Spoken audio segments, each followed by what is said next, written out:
And once I remembered that technique, I just started laughing. I was like, oh my goodness, this really works. So find a way to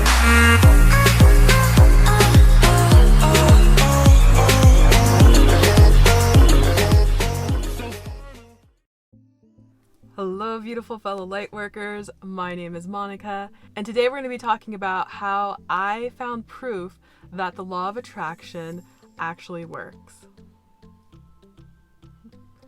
So I was originally going to say that I was going to prove to you that the law of attraction works, but it's more like I'm going to help you prove to yourself that it works. So the law of attraction is a universal law, just like how there's a universal law of gravity. So this means that it affects each and every one of us, and it affects us every day, all day, and a lot of times we may not notice it, or we may not even know it's happening for those who haven't heard of the law of attraction. In case you haven't heard of it before, the law of attraction is kind of like a mirror, as in the universe is a mirror to us. That means all the people, places, things, situations that come into our lives, our experiences, everything is a reflection of what we're feeling internally, what we're focused on, what we're thinking about, and what our behaviors are portraying and what kind of actions we're taking in our life. And that's going to reflect back to us what's going on internally. And there are people such as myself who consider themselves practicers of the law of attraction, where we intentionally try and manifest the things that we want to experience in our lives. Back when I was first learning about the law of attraction and studying and trying to understand what it meant, get kind of like a grasp on it and start using it for myself, I had watched a Teal Swan video. And unfortunately, for the life of me, I cannot find that video. I've searched high and low. But I basically remember it was this technique that she had used in order to help prove that the law of attraction worked. And I had followed that technique. So I'm going to share with you what I remember from that video. Basically, the exercise that she shared was to imagine you're petting a chicken. And she said a chicken just because it's something that a lot of people aren't emotionally attached to. And it's something kind of easy to imagine. And I can't remember exactly how long she said to imagine this. It was a visualization technique. I want to say it was maybe 3, 4, 5 minutes, which seems like an eternity when you're trying to do a visualization, I know. Especially if you're like me and your mind kind of wanders, and it might be kind of difficult, especially if you haven't practiced meditation daily. But I did do this exercise, and instead of a chicken, I just picked a rabbit. I don't know why, I just picked like a white bunny rabbit. It's just what I imagined in my mind. And I set a timer on my phone, I closed my eyes, and for those few minutes, I just imagined I saw like a bunny in a field, and I walked up to it, and it wasn't scared of me. And I imagined like its little nose twitching, and I just imagined petting it, imagining how soft and fluffy its fur was. And then I imagined picking him up and feeding him a carrot and watching him eat the carrot, and then just petting him some more and watching him hop around. Like, I just had this whole thing I just made up. Like, I went back to the mode of being a kid and just using my imagination as to something so simple, just playing with a rabbit. And for me, I don't believe I've ever held a rabbit or really even pet one. Maybe once when I was really little, a friend might have had one. But for the most part, I'm not really familiar with rabbits, which is why I don't really have an emotional attachment to them. And so I did that, and she said at the end of the exercise, once the timer's off, just forget that you even thought about it. Just move on, do whatever you need to do for your day. So I did that. Like I said, I set the timer, I visualized it for about maybe 5 minutes or so. And then once the timer was off, I just let it go and just started doing other things, making lunch or eating or whatever I had to do that day. She said in her video that everyone that she has shared this practice with has said that they cannot stop seeing chickens. Like, they just see chickens everywhere. And I thought that was like really interesting, because she proved that once your mind is really focused on something and you're thinking about it, and then maybe you have like some emotional attachment while you're in the visualization, but then you let it go, and then just trust that, the technique is going to work, or whatever you're manifesting is going to come to you, that's how the law of attraction works. And that's why it was really important for it to be something that you're not emotionally attached to, because when we really, really want something and we have this attachment, like I have to have it, this desperation, it's basically telling the universe with our energy that we really, really don't have it. And therefore we're feeling in lack of it. So we basically block it or push it away. And so then we don't end up manifesting that thing that we really want.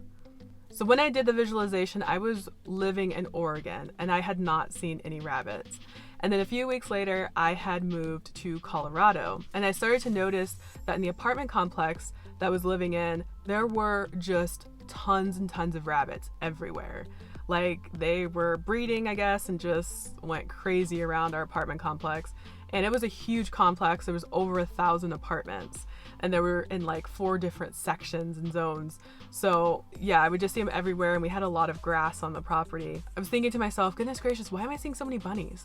Like, I know it's not a big deal for a lot of people depending on where you live. There's certain places where there's just a lot of rabbits. That's just how it is.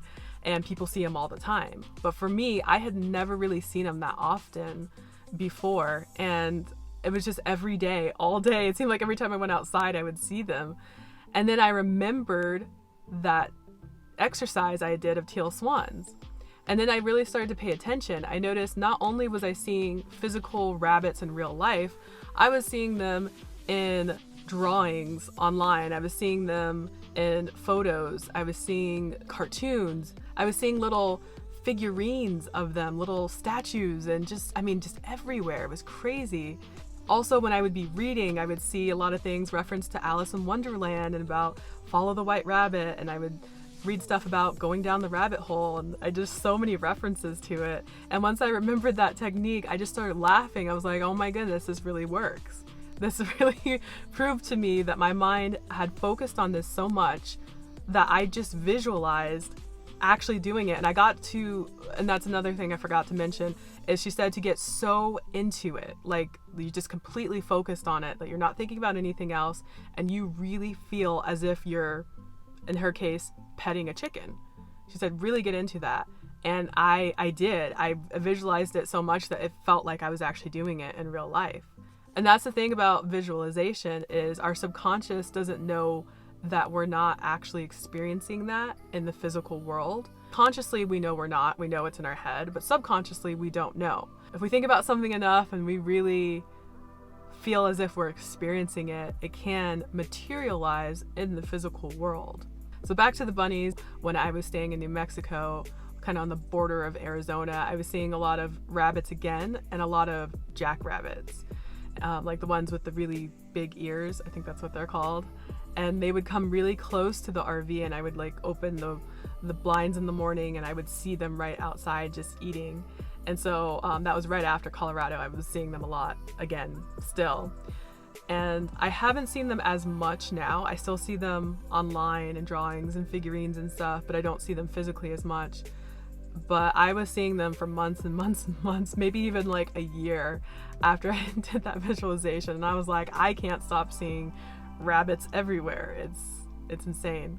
Another reason why I think this exercise is so good to practice if you're having some doubts with the law of attraction or you've never tried to use it before is because a lot of times when we're first learning about the law of attraction and we're utilizing it, we're trying to manifest something huge, such as our soulmate, in my case, or our type of dream lifestyle, or money. Like we ask for $1 million and then it doesn't show up, and we're just like, what the hell, this doesn't work.